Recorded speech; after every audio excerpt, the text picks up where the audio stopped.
Mimi nimepanga uzazi na mimi ni CHP, kwa hivyo naenda mtaani nikiambia watu kuhusu kupanga uzazi, uzuri ya kupanga uzazi. Karibu tena kwenye makala Jamii Yetu, leo tukiangazia upangaji uzazi na tumekita kambi katika hospitali ya Langalanga viungani mwa jiji la Nakuru. Elimu inazidi kutolewa na mengi yakizungumziwa kuhusiana na swala nzima la upangaji uzazi. Watu walio na mahitaji maalum katika jamii hawajaachwa nyuma katika mpango wa uzazi. So people with disabilities, and particularly under the DESIP program that is funded by UK government, as PS Kenya, we are saying we are not leaving them behind.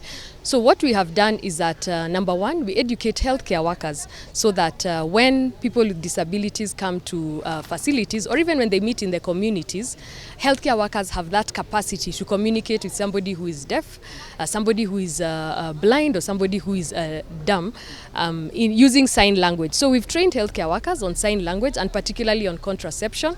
We've also trained people working with disabilities, and also the clients with disabilities themselves, so that they are empowered to seek healthcare services at the closest health facilities. So when you visit facilities, you'll be able to see on the walls there is sign language on the walls with simple basic sign language interpretation. There are also, every facility that we have worked with also has a sign language interpreter. Therefore, in case there is a new healthcare worker who has not been trained, the sign language interpreter will be there. CHV inamaanisha community health volunteer. Sisi ni madaktari mashinani, tunaendaga mashinani kwa nyumba kwa nyumba, tukielimisha watu kuhusu contraceptives, kuhusu family planning, kuhusu mambo za ugonjwa. Wakati kuna COVID bado tulikuwa tunaelimishana. Yaani sisi tunaelimisha mwananchi kutoka chini. Kama kuna any case tunarifaa kwa hospitali. Hivyo tunafuatilia mtu mpaka anakuwa kwa sawa. Nao wananchi wanazungumza vipi kuhusiana na upangaji uzazi? Majina ni Martha Macharia na ninakubaliana na hii mambo ya kupanga uzazi kwa sababu hiyo ni kupanga jamii. Na maisha yenye tuko nayo, usipopanga jamii huwezi kuwashughulikia vizuri. So ni vizuri tunaelimisha, na tunaelimisha mpaka watoto wetu manyumbani na kwa community ya kwamba ni vizuri kupanga uzazi, ndio hata wakati unasomesha mtoto unaweza kumsomesha vizuri bila stress, kwa sababu utampangia asifuatwe na mwingine kwa haraka, na pia kwa afya za miili yetu. Ni kumbwa sana kwa mama. Na kwa wazee pia mko na hii kwa upangaji uzazi, kwa sababu sio kusema tu ni mama saa nyingine anaenda analemewa. Hata wewe baba mko na kupanga ile mpango ya uzazi ya wababa. Ukiona mama imeenda imemharibikia, unaweza enda na usaidie mama. Kuna umuhimu sana, because mimi roho yangu sometimes I feel so sad nikiona jamii ya watu wengi yenye hawawezi. You see, even it becomes a burden to the government. It begins from the family level. The family itself, it's a burden. Kwa sababu wewe huwezi chukua jamii yako ukaweza kuiendeleza, ukawapa chakula, ukawapeleka shule, ni shida. That's why you are having so many teens down here in the village, kwa sababu mtu hawezi enda shule. But now when we do family planning, and I support it fully, and unfortunately pia dini unakuta inatuzuilia kidogo, inatuwekea some breaks, but it is important for those people who are wise. Na mtu ambaye anataka kuendeleza familia lazima upange uzazi. Make sure you have the number of people that you are able to cater off. Pata watoto by choice. And nina emphasize tena, watu wapange uzazi, watu waweze kulea jamii yenye wanaweza kulea. Usilete watu duniani alafu ushinde kulea. Even before God, it's not a good thing. Mungu hakutuumba, and you see the problem with the people ni kwamba wamechukua neno la Mungu wakaitwist, because God says that tuendeni tukajaze dunia.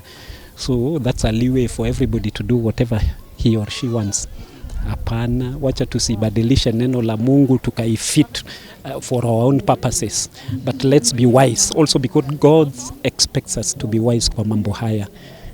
Tulee familia kwa uwezo wetu. Mbali na changamoto za hapa kule, wizara imeendelea kuhakikisha kwamba elimu hii inamfikia mlengwa. Changamoto ni mingi unakutana nazo wakati uko mashinani. Kwa sababu unaweza enda mahali pengine mtu akose kukufungulia gate, unaenda mahali pengine mtu anakuongelesha vibaya, unaenda mahali pengine unapata challenges, but kwa saa hii at least serikali inaenda ikiimprove na inatupea strength. Yani imejaribu kutuweka nguvu, at least tunaweza kufikia watu wote mashinani.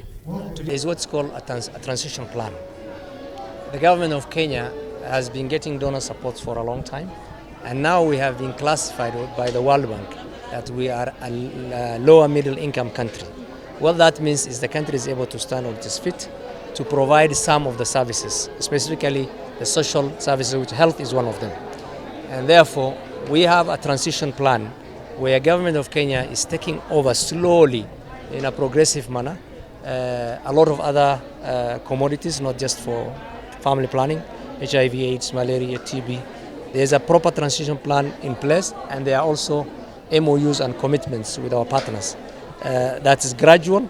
They support us. As their support reduces, as government, we increase our support. So we've signed with our partners in family planning some 3 years ago, and that come 2025-26, whatever commodities security is going to, whatever funds that are required for buying family planning commodities, the government is able to budget and able to provide that, so that the awareness, the capacity building, the trainings, and also providing other software that the program requires comes from our partners. So as a country, we are in shape, and up to now we have met our commitments.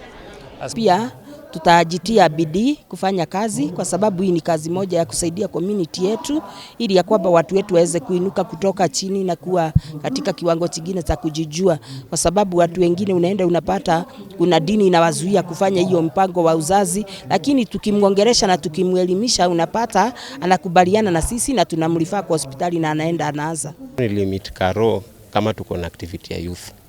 We had activity ya youth, Karaka kuja. So after kumaliza kuwafunza, then akanipata side. Kunipata side akaniuliza, by then nimesikia ukifunza about contraceptive, but I have no information. Yes, saizi niko na mtoi.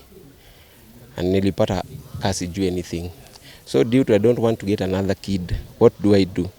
So nikamwambia, as much I don't have the full information ya kukuambia endu dungwe hii, but we have this measure, tunaweza ongea. Then hizo more information I can give you a referral place unaweza to end access that information. Then I did nika refer Karo to Gilgil Hospital. He met this nurse anaitwa Runo. Then Runo take through. After that Karo alisaidika. So siku hizi every activity naenda I do involve Karo ndani.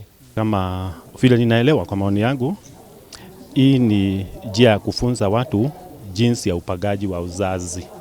Afya ya mama itakuwa sawa wakati kama amepata yule mtoto wakati ambaye unayofaa, na itazuilia kama amepata akijifungua, itazuilia asipate mtoto mwingine hapo karibuni kabla hajapata, afya yake haijakuwa sawa, ja regain strength, na pia mtoto huyu mwingine asipate mtoto mwingine huyu agali akiwa mchanga. Unashirikiana vipi na mke wako kuhakikisha kwamba mnapanga uzazi? Wakati tulikuwa tunaanzisha doa, tulikuwa tunafikiria mambo ya upagaji wa uzazi ni upande wa mama peke yake. Zamani unajua alikuwa anaenda hospitali kisiri, hata hatukuwa tunataka kuingilia mambo, lakini siku hizi kumekuwa created awareness. Tunajua ni vizuri kama ni lady tuelewane ni njia gani ya contraceptive yenye hawezi ikamdhuru, na pia kama hizo njia zote hakuna yenye inafaa, hata sisi kama wazee kuna hii yenye tunaambiwa inaitwa vasectomy. Hata hiyo tunafaa tunasaidia our partner kama hizi njia zingine zote zimemlemea. Aidha, serikali imejizatiti kuhakikisha wananchi wanapanga uzazi. The government of Kenya bottom-up economic transformation agenda affirms Kenya's commitment to sustain the gains made in family planning and to continue the trajectory towards zero unmet need for contraception by 2030. I know we have employed a lot of strategies to do this. First, the government has committed towards total domestic financing of contraception by 2026. In order to meet this commitment, high level advocacy has been sustained by repositioning family planning. And NCPD is committed to ensure that we don't let go advocacy and awareness creation to create demand for family planning. Second, we have the total market approach strategy that is in place, which the previous speakers have alluded to ensure that the government is supported by the private sector to deliver quality family planning. Maeneo ya kati mwa nchi yanaongoza katika matumizi ya upangaji uzazi, huku maeneo ya kaskazini mashariki, Turkana na Pwani yakisalia nyuma katika upangaji uzazi. There are counties which are very far behind, especially my county of Mandera. There are counties which are very low, like 3 to 5% prevalence rate, and that is because of issues of equity and issues of socio-cultural and religious beliefs, and we are focusing on those counties so that they can come up. There is some improvement in some other places, but nationally we are proud to say that we are one of the countries that is really leading in sub-Saharan Africa. Kenya is being looked at as a pioneer in this agenda, and those counties, now that devolution is there, will bring those county governments on board, and we have also looking at a lens of equity to make sure that everybody has the information, the choice is theirs. Panga uzazi, ishi vyema. And I'm very grateful on behalf of our governor.